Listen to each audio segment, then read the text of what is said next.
তাবলীগ আমাদের একটি ভালোবাসার নাম, কেননা রাসূল আকরাম সাল্লাল্লাহু আলাইহি ওয়াসাল্লাম বলেছেন, বাল্লিগু আন্নি ওয়ালাউ আয়া। আমার নিকট থেকে যদি একটি কথাও তোমার কাছে পৌঁছে থাকে, তাহলে সেই কথা তুমি পৌঁছিয়ে দাও অন্যের কাছে। আর এই কথার উপরে আমল করে আসছেন যুগে যুগে সাহাবেগণ, তাবেঈগণ, তাবেঈগণ থেকে নিয়ে আজকের ওলামায়ে কেরামগণ পর্যন্ত। যদিও বা এক একজন এক একভাবে কাজ চলমান রেখেছেন, কেউ লেখনের মাধ্যমে, কেউ বক্তৃতার মাধ্যমে, কেউ দাওয়াতের মাধ্যমে, কেউ বা দার্সের মাধ্যমে, তবে এই কাজ চলমান। আর এই কাজের সবচেয়ে ব্যাপকতা যিনি ঘটিয়েছেন তিনি হলেন মাওলানা ইলিয়াস সাহেব রহমতুল্লাহ আলাইহি। ইলিয়াস সাহেব রহমতুল্লাহ আলাইহিকে তিনি হলেন দেওবন্দ মাদ্রাসার একজন ছাত্র ছিলেন। শুধু কি তাই না, তিনি খলিল আহমদ সাহালানপুরি রহমতুল্লাহ আলাইহির হাতে হাত রেখে বায়াত গ্রহণ করেছিলেন, অর্থাৎ তিনি পীর মুরিদিও করতেন। যদিও বা আজকে আমরা দেখতে পাই যারা তাবলীগ করে তারা পীর মুরিদি পছন্দ করে না, আবার যারা পীর মুরিদি করে তারা তাবলীগ পছন্দ করে না। কিন্তু ইলিয়াস সাহেব রহমতুল্লাহ আলাইহি এমনটি ঘটাননি, তিনি দুটিই করেছেন।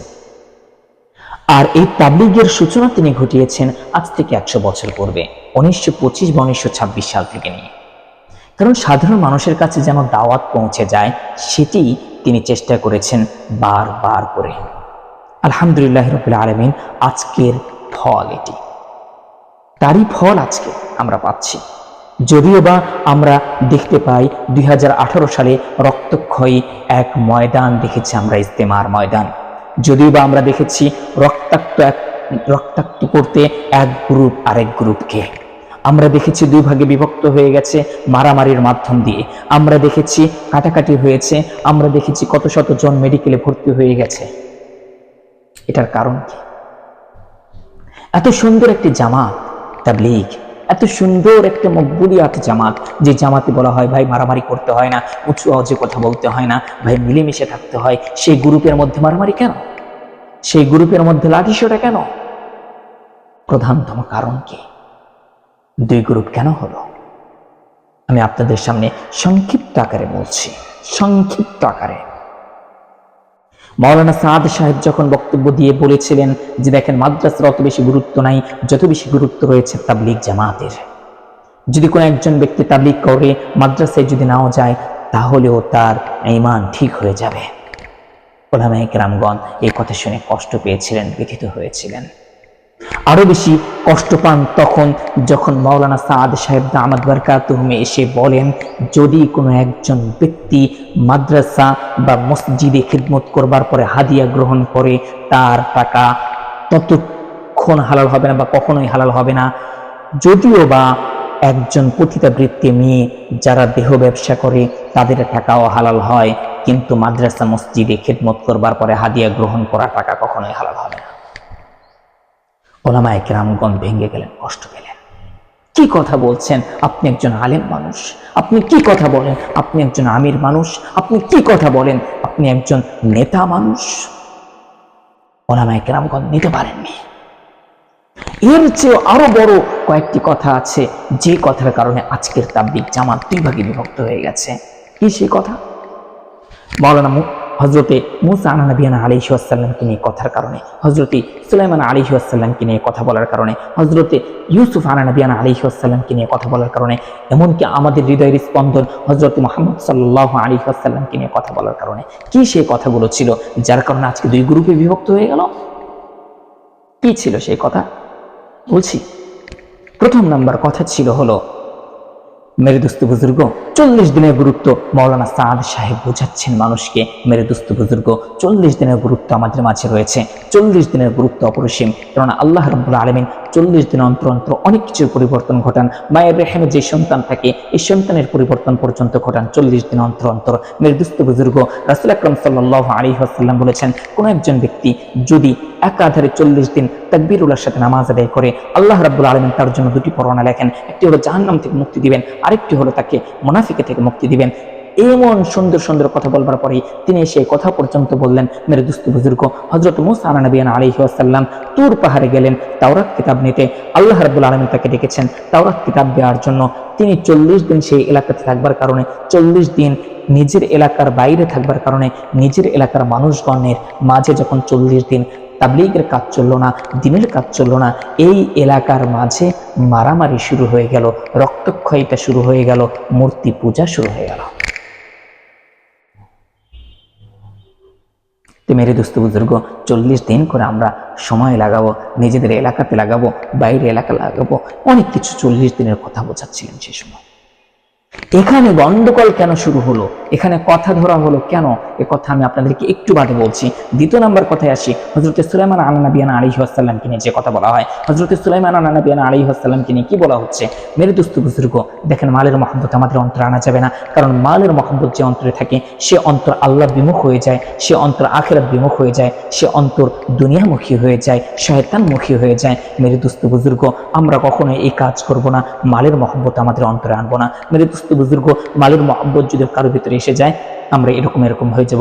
দেখেন একজন পয়গম্বর, জলিল কদর পয়গম্বর হযরতে সুলাইমান আলাইহিস সালাম পর্যন্ত আল্লাহ তাআলা তাকে একটি ঘোড়া দিয়েছেন, এই ঘোড়ার গুণকীর্তন গাইতে গাইতে তিনি আসরের রক্ত ফৌত করে ফেলেছেন।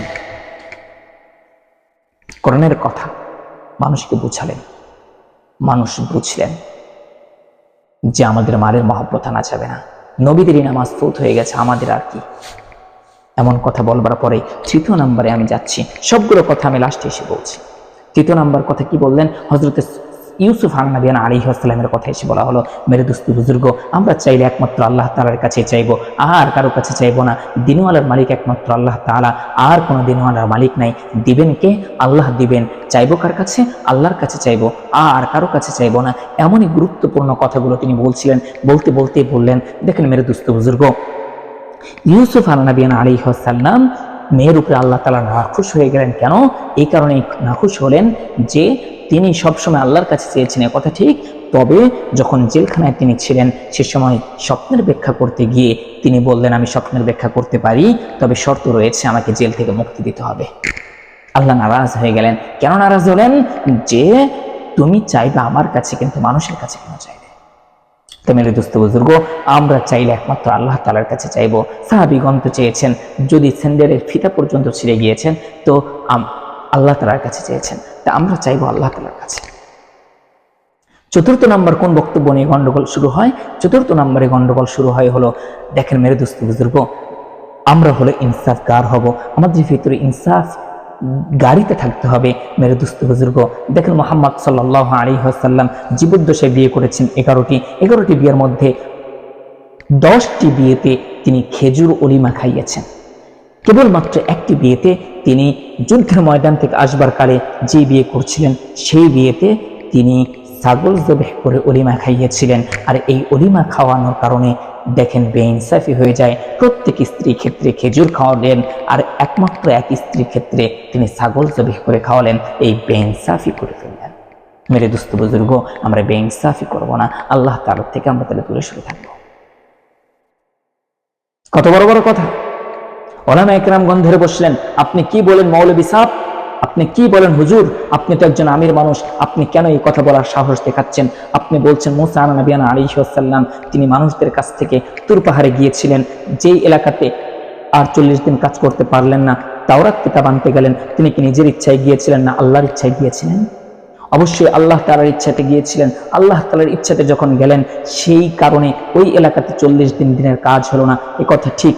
কিন্তু আপনি বলছেন এই 40 দিন না থাকার কারণে এই এলাকার মানুষ হলো মূর্তি পূজা শুরু করলো। আপনি এই কথা কেন বলছেন? আপনি মুসা আলাইহিস সালামকে কেন দোষারোপ করছেন? আর মুসা আলাইহিস সালামকে দোষারোপ করা মানে পরোক্ষভাবে আল্লাহ তাআলাকেই দোষারোপ করা, কারণ আল্লাহ তাআলা নিজে মুসা আলাইহিস সালামকে ডেকেছেন। ওলামায়ে কেরাম এই কথা বললেন, আর এর মাঝে দুই গ্রুপ শুরু হয়ে গেল, গন্ডগোল শুরু হয়ে গেল। বলা হলো আপনি রুজু করেন, আপনি এখান থেকে তওবা করেন, আপনি ফিরে আসেন।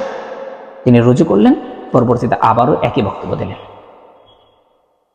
দ্বিতীয় নাম্বার, হযরত সুলাইমান আলাইহিস সালামকে আপনি উপমা হিসেবে টেনেছেন, খুব ভালো কথা, এ কথা কোরআনে এসেছে, তবে এ কথা তার চেয়েও যৌক্তিক, আমরা হলাম সাধারণ মানুষ।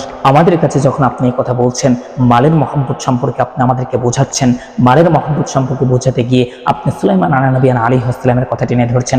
কথা ঠিক আছে, সুলাইমান আলা নবিয়ানা আলাইহিস সালামকে আপনি নিয়ে আসলেন, খুবই সুন্দর কথা। কিন্তু সুলাইমান আলা নবিয়ানা আলাইহিস সালাম যে নামাজ ফরজ করলেন, সেই আসরের নামাজ তার জন্য কি ফরজ ছিল? জাতির কাছে একজন নবীকে আপনি কতখানি ছোট করে দিলেন, যে নবীর ভিতরে মালের মহব্বত আসছে যেন নবী নামাজ ছেড়ে দিলেন। আমাদের নামাজ যেমন ফরজ, তার উপরে কি নামাজ ফরজ ছিল? 3 নম্বরে যে বক্তব্য আপনি দিলেন, ইউসুফ নবিয়ানা আলাইহিস সালাম আল্লাহর কাছে চাওয়া বাদ দিয়ে মানুষের কাছে চেয়েছেন। আপনি কি বলছেন? আমরা চাইবো তার চেয়ে আমরা বেশি ইমানদার হয়ে যাব? কেমনি সম্ভব? আপনি মুহাম্মদ সাল্লাল্লাহু আলাইহি ওয়াসাল্লামের বেইনসাফি দেখিচ্ছেন। মুহাম্মদ সাল্লাল্লাহু আলাইহি ওয়াসাল্লাম যদি দিনের সত্যের মাপকাঠি না হয়, তাহলে আর কে সত্যের মাপকাঠি হতে পারে? আপনি কাকে এসে বেইনসাফের কথা শেখাচ্ছেন, মাপকাঠি দেখাচ্ছেন? এই কথাগুলো যখন উলামায়ে কেরামগণ ধরেছেন, তখন 2 গ্রুপে বিভক্ত হয়ে গেছে। এর কারণে উলামায়ে কেরামগণ বলেছেন, বাংলাদেশে সাদ সাহেবকে আসতে দেওয়া হবে না। 2018 সাল যখন এই কথা বলা হলো, তখন 2 গ্রুপে বিভক্ত হয়ে মারামারি শুরু হলো, রক্তক্ষয়িতা শুরু হলো, তখন গন্ডগোল শুরু হয়ে গেল। গন্ডগোল এমনি এমনি হয়নি, 2 গ্রুপে বিভক্ত হয়ে গেল। আজকে তাবলীগ জামাতের এই 2 গ্রুপ এই কারণে হয়েছে। আপনি বলছেন এমনি এমনি হয়ে গেছে? না, এমনি এমনি হয়নি। শুধু হুজুরদেরকে এগুলো বলা হয়েছে এই কারণে না, এই কারণে না। আল্লাহকেই দোষারোপ করা হচ্ছে মূর্তি পূজার কারণে, নবীদেরকে দোষারোপ করা হচ্ছে, নবীদেরকে সত্যের মাপকাঠি মানা হচ্ছে না, এই কারণে বলা হচ্ছে। আপনি এরপরেও যদি বোকার স্বর্গে বসবাস করেন, তাহলে আমি আর আপনাকে কি বা বলতে পারি? আমি আপনাকে কিভাবে বোঝাতে পারি? তাই আমরা এই কথা বলবো না যে আমরা, আমাদের সাথে উলামায়ে কেরামগণ আছেন, এই কথা বলবো না। আমরা বলবো আমরা উলামায়ে কেরামদের সাথে আছি।